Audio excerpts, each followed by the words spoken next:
Hello YouTube! Today we're going to be breaking down and talking about the trailer for a new CG film for Resident Evil called Death Island. We are highly anticipating this film and it comes as quite a surprise for us. Let's start off by quoting an article released by IGN on Twitter. DSO agent Leon S. Kennedy is on a mission to rescue Dr. Antonio Taylor from kidnappers, when a mysterious woman thwarts his pursuit. Meanwhile, BSAA agent Chris Redfield is investigating a zombie outbreak in San Francisco, where the cause of the infection cannot be identified. The only thing the victims have in common is that they all visited Alcatraz Island recently. Following that clue, Chris and his team head to the island where a new horror awaits them. Directed by Ichiro Hasumi, who worked on Assassination Classroom. From a screenplay by Makoto Fukami, who worked on Psycho-Pass. Based on Resident Evil, the hit survival horror game that sold over 130 million copies worldwide, Death Island is a new CG animated film and sequel to Resident Evil Vendetta. It will be distributing worldwide in summer 2023. Now we will go in the order of the trailer and talk about the images and what we can speculate from them. To start off with, we are shown the prison on Alcatraz and the first outbreak there as far as we can tell due to the reaction of the people. We see Jill and Chris in the foreground overlooking a man biting another man in the middle of the hall with some civilians around as well. The man in question has flesh ripped from his face and noticeably has an open circular wound on his arm that we will elaborate more on later. We then see Leon on his phone and he is riding around a town. He looks as if he had been sent some information which would maybe be his mission as stated in the synopsis by IGN. We are then shown a satellite view on a computer of Alcatraz. The next shot has some text and it reads about a man named Shiosawa visiting Alcatraz and him playing a part to secure a mysterious item. A shot has some bodies in a morgue to maybe show the people who have fallen victim to the outbreak so far.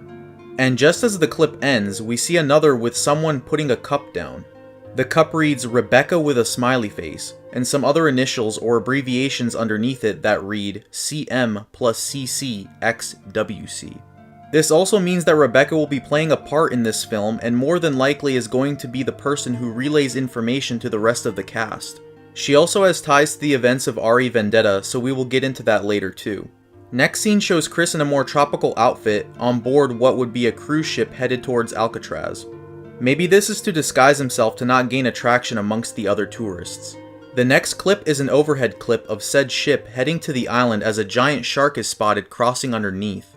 We are surprised with a cage of what would be liquors bred or modified to inhabit the water. Their designs are slightly modified with spikes and maybe gills. Them being in a cage would strike some questions on who would release them in the water. More clips of the first outbreak are mentioned, and we don't see Chris and Jill in these ones since they are more close to the action and what's going on. Going back to the man from the Alcatraz infection, we mentioned his open wound.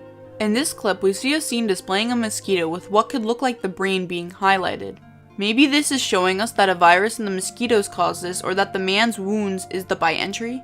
Or it could possibly be talking about how the virus can affect the brain of said bugs and creatures similar to the idea of cordyceps as it can plague the brain.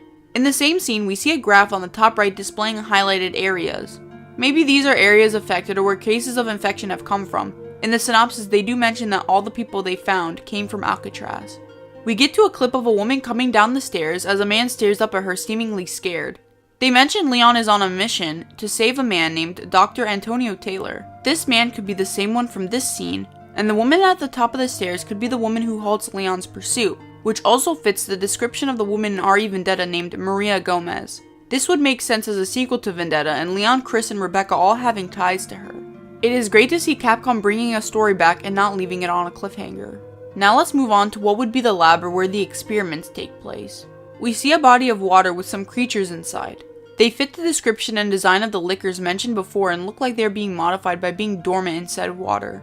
In the air, purple dust can be seen flying around.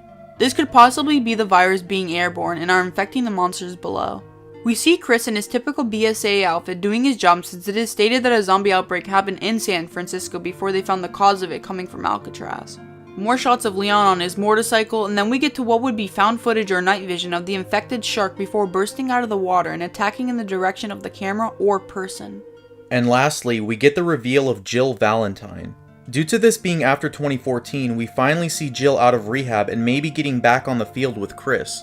She does have her original short brown hair from the earlier games, so maybe she grew out the blonde and cut it when it got to a decent length. as that would show her metaphorically cutting her past out to focus on the future. An important thing to point out is Leon's involvement. In RE Vendetta, Leon does state that he would like to retire. This proves that he finally found a drive again, hopefully. What could have motivated Leon to continue fighting? We hope to find out in this new film. And that's it for the breakdown for Resident Evil Death Island. If you guys enjoyed that video, hit that like button, comment down below what you thought, and with that being said, have a good day.